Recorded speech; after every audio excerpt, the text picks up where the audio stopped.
వేల కోట్ల రూపాయలు ఎటువంటి వివక్ష లేకుండా, ఎటువంటి లంచాలు లేకుండా, ఏ నెలలో ఏమిస్తామో అని ముందే చెప్పి క్యాలెండర్ ప్రకటించి ఆ నెలలో అది తప్పకుండా ప్రతి సంవత్సరం తూచా తప్పకుండా ప్రతి సంవత్సరం అది జరిగేట్టుగా చేస్తూ ఏకంగా 2,70,000 కోట్ల రూపాయల వివిధ పథకాల ద్వారా మాట తప్పకుండా జరగడం కూడా గతంలో ఎప్పుడూ కూడా చూడలేదు, జరగలేదు. ఇవన్నీ కూడా నేను ఏదైతే చెప్తా ఉన్నానో ఇవన్నీ ఎప్పుడూ చూడని మార్పులు, గతంలో ఎప్పుడూ జరగని సంస్కరణలు. విద్యారంగంలో అయితేనేమి, వైద్య రంగంలో అయితేనేమి, వ్యవసాయ రంగంలో అయితేనేమి, సామాజిక న్యాయం అంశంలో అయితేనేమి, మహిళా సాధికారత అంశంలో అయితేనేమి, గవర్నెన్స్ విషయంలో అయితేనేమి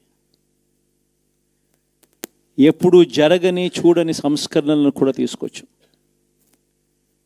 ఇవన్నీ నేను ఏదైతే చెప్తా ఉన్నానో ఇవన్నీ మనం చేసి చూపించి ప్రజల మన్ననలు పొందిన తర్వాతే ఎన్నికలకు వెళ్ళాం. ఎన్నికల్లో ఏమైందో తెలీదు. 5 సంవత్సరాలు కళ్ళు మూసుకుంటే చాలా అయిపోయింది. 5 సంవత్సరాలు. మళ్ళీ 2024 నుంచి 2029 కూడా అదే మాదిరిగానే కళ్ళు మూసుకుంటే 2029 కూడా కళ్ళు మూసుకుంటే వచ్చేస్తుంది. ఇవి మనం గుర్తుపెట్టుకోవాల్సిన అంశం ఏమిటి అని అంటే, సినిమాలో ఓన్లీ ఫస్ట్ హాఫ్ మాత్రమే అయ్యింది. గతంలో కూడా ఇదే మాదిరిగా పరిస్థితులు ఉన్నప్పుడు కూడా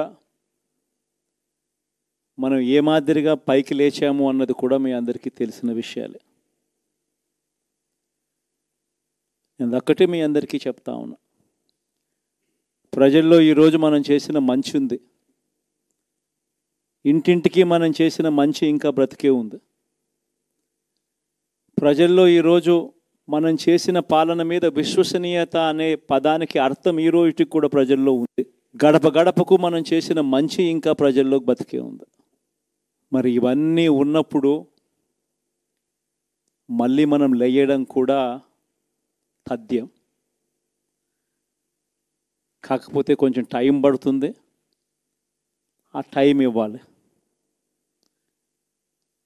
ఆ టైం ఇచ్చినప్పుడు, అది జరిగినప్పుడు, పాపాలు పండినప్పుడు ఖచ్చితంగా మళ్ళీ మనం పైకి లేస్తాం. ఈ విషయం ప్రతి ఒక్కరం కూడా గుర్తుపెట్టుకోవాలి. ఎందుకు ఈ మాట కూడా చెప్తా ఉన్నానంటే, రాజకీయాలలో అన్నిటికన్నా ముఖ్యమైన అంశం క్యారెక్టర్, విలువలు, విశ్వసనీయత. ఈ పదాలకు అర్థం తెలిసి ఉండడం రాజకీయాలలో చాలా అవసరం. రాజకీయం అంటే ఎల్లవేళలా అధికారమే కాదు. అధికారంలో లేనప్పుడు కష్టాలు ఖచ్చితంగా వస్తాయి. కానీ ఖచ్చితంగా కష్టాలు వచ్చినప్పుడు మనం ఖచ్చితంగా ఏ రకంగా రియాక్ట్ అవుతామన్నది మన చేతుల్లో ఉంది. విలువలు, విశ్వసనీయత లేని మనిషిగా రాజకీయాలు చేద్దామా, లేదా కష్టాలు వచ్చినప్పుడు ఆ కష్టాలను ఎదుర్కొని హుందాగా నిలబడుతూ మళ్ళీ 5 సంవత్సరాలు కళ్ళు మూసుకుంటే 5 సంవత్సరాలు అయిపోతాయి, మళ్ళీ 5 సంవత్సరాల తర్వాత మన పాలన వస్తుంది, మన ప్రభుత్వం వస్తుంది, అప్పుడు మళ్ళీ మనమే ఆందోళన ఎక్కుతామన్నది కూడా గుర్తుపెట్టుకొని అడుగులు వేస్తామా అన్నది మనలో ప్రతి ఒక్కరూ కూడా ఆలోచన చేసుకోవాలి. ఇదే మన ప్రభుత్వం అధికారంలో ఉన్నప్పుడు కులం చూడలేదు, మతం చూడలేదు, ప్రాంతం చూడలేదు, రాజకీయాలు చూడలేదు, చివరికి ఏ పార్టీకి ఎవరు ఓటు వేశారు అన్నది కూడా చూడకుండా ప్రతి పథకము కూడా డోర్ డెలివరీ చేయించాం. మనం అర్హత మాత్రమే ప్రామాణికంగా తీసుకొని ప్రతి పథకము, ప్రతి మంచి కూడా ప్రతి ఇంటికి డోర్ డెలివరీ చేయించాం. అలా ప్రతి మంచి, ప్రతి పథకము డోర్ డెలివరీ చేసిన ప్రభుత్వం మనదైతే, పాలన మందైతే, ఈరోజు కేవలం వాళ్ళ పార్టీకి ఓటు వేయలేదు అని మాత్రమే ఓటుకు వేయకపోవడమే పాపం అన్నట్టుగా ఈరోజు రావణ కాష్టం సృష్టిస్తూ ఉన్నారు, విధ్వంసం చేస్తూ ఉన్నారు, ఆస్తులు నష్టం చేస్తున్నారు, కొడతా ఉన్నారు, అవమానిస్తూ ఉన్నారు. ఇవన్నీ శిశుపాలుని పాపాల్లో భాగాలుగా ఇవన్నీ అప్పుడే పాపాలు మొదలయ్యాయి. ఒకవైపున మనమేమో మనకు ఓటు వేయకపోయినా కానీ ఏ రోజు కూడా డిస్క్రిమినేషన్ చూడలేదు. అటువంటి వాళ్లకు కూడా మనం డోర్ డెలివరీ చేసిన ప్రభుత్వం పాలన మందైతే ఈరోజు కేవలం ఓటు వేయలేదన్న ఒకే ఒక కారణంతో ఏకంగా కొడతా ఉన్న పాలన వీళ్ళది. ఈ పాపం ఊరికే పోదు. రెండవ పాపం చంద్రబాబుది కూడా అప్పుడే పండింది. బహుశా కేంద్రం ఈ రకమైన కేంద్రంలో ఈ రకమైన పరిస్థితులు బహుశా ఎప్పుడు ఉండిండవేమో. ఈ రకంగా కేంద్రంలో 240 ఎంపీలు మాత్రమే వచ్చిన పరిస్థితులు, రాష్ట్రంలో ఏకంగా వీళ్ళకు కూడా ఈ మాదిరిగా మంచి నెంబర్లు వచ్చిన పరిస్థితులు, ఎన్డీఏలో మళ్ళీ చక్రం తిప్పుతా ఉన్న పరిస్థితులు. ఇలాంటి పరిస్థితుల్లో కూడా ప్రత్యేక హోదాను అడక్కపోవడం చంద్రబాబు చేసిన మరో పాపానికి కూడా మరో నాంది. ఇలాంటి పరిస్థితుల్లో కూడా ప్రత్యేక హోదా మనం అడిగి తెచ్చుకోలేకపోతే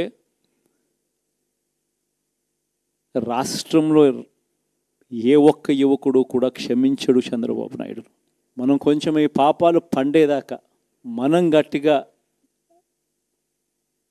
దీన్ని నిలబడగలిగితే, ముందుకు తీసుకొని పోగలిగితే ఈ పోరాటాన్ని ఆటోమేటిక్గా శిశుపాలుని 100 పాపాలు ఫాస్ట్గా ఎరోడ్ అయిపోతాయి. అంటే ప్రతి ఒక్కరూ ఈ విషయాలన్నీ గుర్తుపెట్టుకోమని కొడతాం. ఎన్ని బహుశా నేను చెప్పేటివన్నీ కూడా మీ అందరికీ కూడా తెలియనేటివి కాదు. కేవలం నేను మీ అందరికీ గుర్తు మాత్రమే చేస్తా ఉన్నా. కష్టాలు రావడం అన్నది సర్వసహజం. కష్టాలు ఇలా మనం ఎదుర్కొని నిలబడడం అన్నది మన చేతుల్లో ఉన్న అంశం అన్నది మాత్రం ఖచ్చితంగా ప్రతి ఒక్కరూ గుర్తుపెట్టుకోమని మీ అందరితో కూడా కోరుతా ఉన్నాను. శాసనసభలో, చట్టసభలో మీ సభే అన్నిటికన్నా ముఖ్యమైన సభ అవుతుంది. ఓటు వేయలేదు అన్న ఒకే ఒక కారణంతో మనుషుల్ని కొడతా ఉన్న పరిస్థితుల్లో, మనుషుల్ని అవమానిస్తూ ఉన్న పరిస్థితుల్లో, మనుషుల్నే బలవంతంగా ఆస్తి నష్టం చేస్తూ ఉన్న పరిస్థితుల్లో ఇక ప్రతిపక్షం ఉన్నది ఒకటే ఒక పార్టీ, ఆ పార్టీకి అవకాశం ఇవ్వాలా అన్న కనీస నైతిక విలువలు వాళ్ళు పాటిస్తారన్న నమ్మకం నాకైతే లేదు.